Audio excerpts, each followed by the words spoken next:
गुरुजी शुक्राना, गुरुजी अनंतम शुक्राना हमारे गुरुजी महाराज का। ओम नमः शिवाय, शिवजी सदा सहाय। ओम नमः शिवाय, गुरुजी सदा सहाय। शुक्राना, अनंतम शुक्राना। जितने शुक्राने करूं परमात्मा के उतने ही कम है। किस्मत अच्छी है और सच में ये जन्म भी, क्योंकि इस जन्म में जब महाशिव पूर्ण गुरु के रूप में जीवन में मिल गए, तब और किसी चीज़ की तो कोई चाहत ही नहीं है। वो द्वारा मिल गया जहाँ पर इंसान को वो सब कुछ मिल जाता है, जहाँ मेरा भगवान विराजमान है, जो साक्षात अपने इतने प्यारे दर्शन देता है। और उस जगह जाकर एक ऐसा सुकून मिलता है कि आपकी सॉल कहीं ना कहीं सिर्फ यही महसूस करती है, अपने आप को सुरक्षित महसूस करती है। और आप ये समझ जाते हो कि हमारे साथ कौन सी डिवाइन एनर्जी ऐसी है जो जीवन को ब्लेस कर रही है, या जिसने अब तक ब्लेस किया। उस महाशक्ति को, उस दिव्य शक्ति को जितनी जल्दी हम अपने जीवन में पहचान लेते हैं, उतना ही हमारा उद्धार होता चला जाता है। हमें नहीं पता कि हमारे लिए क्या सही क्या गलत। मुझे तो मेरे गुरु ने खुद अपनी तरफ अपने चरणों से जोड़ा, क्योंकि मैं जिस शब्द को जानती भी नहीं थी, वो शब्द जो गुरु नाम से प्रचलित है और जिस शब्द से कोसों दूर थी, जिसका मुझे कुछ भी ज्ञान नहीं था कि जीवन में क्या तो वो कर सकते हैं और क्या जो कुछ भी उन्होंने रचा है वो सब क्या था और क्या है और क्या होगा, कुछ अकल नहीं थी। अगर गुरु खुद ना बताते, सच में जीवन में अगर गुरु स्वयं नहीं चाहेगा तो हम उनके चरणों में नहीं जा पाएंगे। उन्हीं की मर्जी होती है और उनकी मर्जी के बिना कुछ भी नहीं। लेकिन जो विश्वास है ना, वो विश्वास कहीं ना कहीं हमारे डर को इतना दूर भगा देता है कि शायद जो कुछ भी हो, नहीं जानती, लेकिन वो विश्वास है ना परमात्मा के लिए कि अगर तुम मेरे साथ हो तो कुछ हो ही नहीं सकता। और जो कुछ मेरे लिए सही होगा वो अपने आप करते चले जाएंगे। वो मुझे ये थोड़े ना कहेंगे कि मैं तेरे लिए ये कर रहा हूँ, तू ये कर। बहुत ऐसे मैसेज भी आपको देखने को मिलेंगे, सुनने को मिलेंगे कि जल्दी से ये कर, मैं तेरा ये कर दूंगा। भगवान थोड़े ना कभी बोलते हैं, ये तो इंसान की भाषा है। ये सब नहीं होना चाहिए।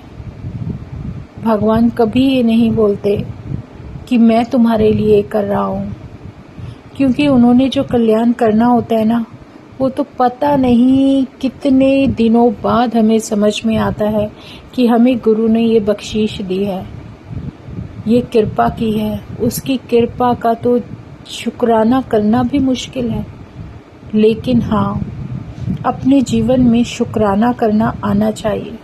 उस परमात्मा को धन्यवाद हर उस बात का। कहीं भी हमारे मन में ये ना हो कि मैं ये करता हूँ, मैं वो करता हूँ, मैंने ये किया, मैंने वो किया, मैंने इसके लिए ये किया। सच में ये जो मैं होती है ना, बहुत खतरनाक होती है।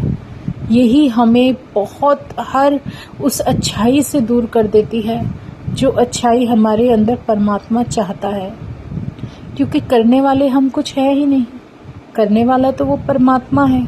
वो परमात्मा हमें कुछ दे रहा है, तभी तो हमारी किस्मत है कि हम किसी को कुछ दे पाए और शुक्राना कर पाए।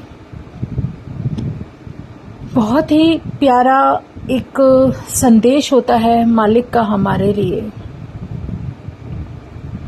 कि अपनी मैं को मेरे चरणों में डाल दो। इससे प्यारा कोई भी मेरे लिए तुम गिफ्ट ला ही नहीं सकते। क्योंकि जब हम मैं डाल देते हैं ना, तो शायद कहीं ना कहीं एक इतना प्यारा आशीर्वाद गुरु की तरफ से मिल जाता है कि धीरे धीरे धीरे हम अपने जीवन में खुद को बदलने के काबिल होने लगते हैं। और यही सब मालिक चाहता है। यही कारण तो है जब गुरुजी हमेशा से कहते आए हैं कि माला नहीं फेरना, मेरा नाम लेना है, चाहे जितनी मर्जी बार लो, लेकिन दिल से ले लो, गिनती करके मत लो। जब माला फेरते हो ना, तो माला फेरने से ये पता चल जाता है कि आपके मन में कहीं ना कहीं होगा मैंने 1 माला की, मैंने 2 माला की। ऐसे नहीं, बिना गिनती के आप नाम लेना शुरू करो। क्योंकि बिना गिनती के जो पूजा होती है वो असली होती है, वो नियमित होती है, वो रोज़ की होती है। उसमें अपने मन में ये मत डालो कि मैं इतने दिन ये कर रही हूँ, मैं इतने दिन वो कर रही हूँ और मैं ये करूँगी, मैं वो करूँगी। नहीं, गुरु ने कभी किसी चीज़ से नहीं रोका, ना ही उन्होंने किसी सीमित समय में बांधा। उसने कहा जो भी नाम ले, जैसे भी ले तू ले, लेकिन सच्चे मन से, सच्ची श्रद्धा और सच्चे भावना से ले। और जो लेगा वो सिमरन तेरा, वो तेरा गिना जाएगा, सिर्फ वही गिनती में आएगा। वो एक छोटा सा प्रसंग है, गुरुजी याद दिला रहे हैं, मैंने पहले भी शेयर किया होगा, लेकिन शायद किसी को याद हो या ना हो, लेकिन फिर भी मैं उसको एक बार बोलती हूँ कि एक बार एक संत होते हैं जो अपने चेलों के साथ एक गांव में पहुंचते हैं और वहां पर पहुंचते हुए रास्ते में उन्हें एक कब्रिस्तान दिखता है जिसमें काफ़ी सारे लोगों के नाम होते हैं जिनकी उसके सामने उनकी एज लिखी होती है। किसी की 20 साल, किसी की 15 साल, किसी की कुछ, किसी की कुछ। किसी की आयु ऐसी नहीं थी जो कि 30 या 35 साल से ऊपर हो। बहुत बड़ी बात थी। वो देखकर हैरान हो जाते हैं कि ये इतनी कम उम्र वाला गांव कैसे है, ये जगह ऐसी क्यों है। और सच में उनके, क्योंकि वो प्रवचन बहुत अच्छा देते थे, वो बहुत कुछ अच्छा सिखाते थे और उनकी बातों में सब लोग ऐसे मुग्ध हो जाते थे कि वो उस वाणी को सुनना पसंद करते थे।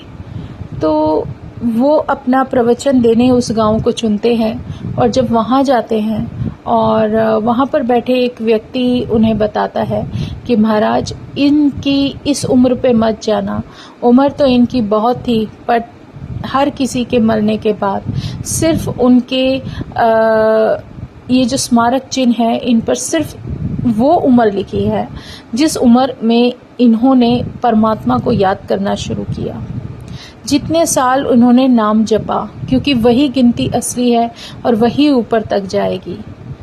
तो संत ने सोचा कि मेरा यहाँ प्रवचन देने का क्या फ़ायदा, यहाँ तो लोग ही इतने समझदार हैं जिन्हें ये भी पता है कि उम्र सिर्फ वही है जिसमें तुमने परमात्मा का नाम जपा है, उसको याद किया है, उसके अलावा और कुछ भी नहीं।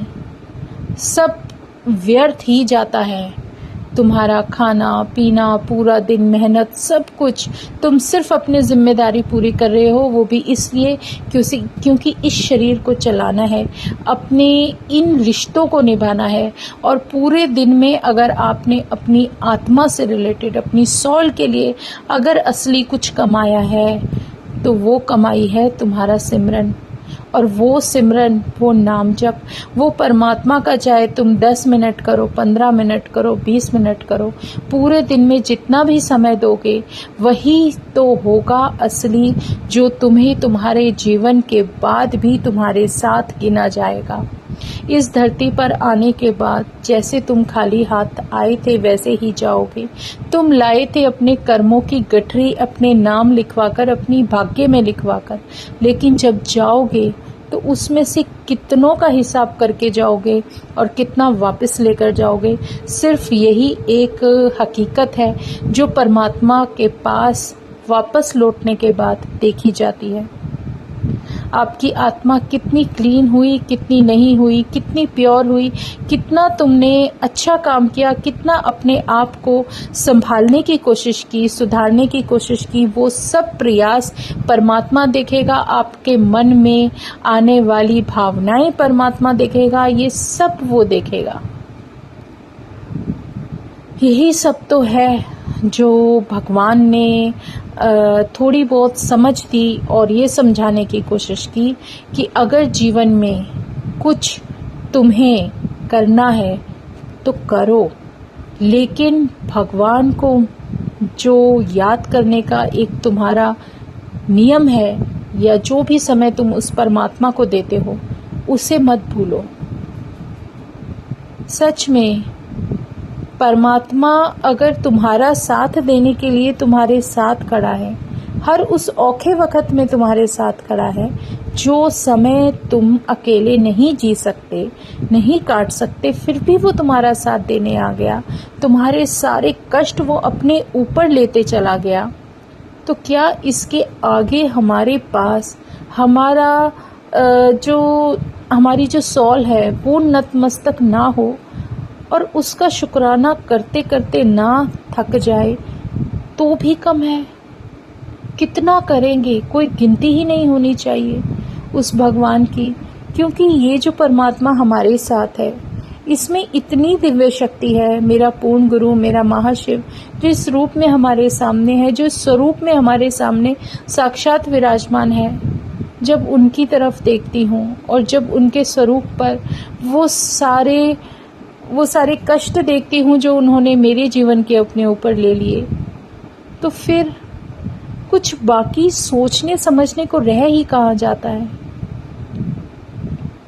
मेरा मालिक मुझे वो दिखा देता है और बता भी देते हैं कि देख, तेरे ऊपर आने वाला कष्ट मैं अपने ऊपर ले लेता, अब ते कर शुक्राना, दिल से कर शुक्राना। और सच में उसका धन्यवाद जितना करूं उतना कम है। कुछ नहीं है हमारे हाथ में, कुछ भी नहीं, लेकिन जो कुछ भी है उसी का दिया है, उसी का बख्शा हुआ है। उस बख्शनहार ने जो भी बख्श दिया वो हमारे नसीब में नहीं था, लेकिन उसने दिया। ये उसका जो आशीर्वाद है, जो उसकी कृपा है, उसे हम कभी नहीं समझ सकते। शुक्राना मेरे मालिक, अनंतम शुक्राना, क्योंकि अगर तेरा साथ है तो हमें किसी चीज़ की कमी हो ही नहीं सकती। पूरी कोशिश है उस मंजिल तक जाने की, जो कि मंजिल मेरे गुरु के चरणों में मिलती है जाकर। जो भी ये उम्र, जो भी ये जीवन मिला है, उसे जीते हुए, उसका नाम लेते हुए जब उसके चरणों में मिलना है तो वही तो हमारी मंजिल है। लेकिन उस मंजिल से भी ज़्यादा कीमती उस रब का साथ है, उस परमात्मा का साथ है जो मिला है, क्योंकि वो साथ ही सबसे ज़्यादा कीमती है। जब उस साथी के साथ ही निकल चले तो मंजिल तो अपने आप मिलनी ही मिलनी है। लेकिन बहुत कीमती, बेशक कीमती जो साथ मिला है, बस वो हमेशा ऐसे ही कायम रहे। शुक्राना मेरे गुरुजी, अनंतम शुक्राना, अनंतम शुक्राना, दिल से शुक्राना, आत्मा से शुक्राना। बस तेरा धन्यवाद ऐसे ही करती रहूं। जय गुरुजी, जय गुरुजी, जय गुरुजी। ओम नमः शिवाय, शिवजी सदा सहाय। ओम नमः शिवाय, गुरुजी सदा सहाय। शुक्राना, अनंतम शुक्राना।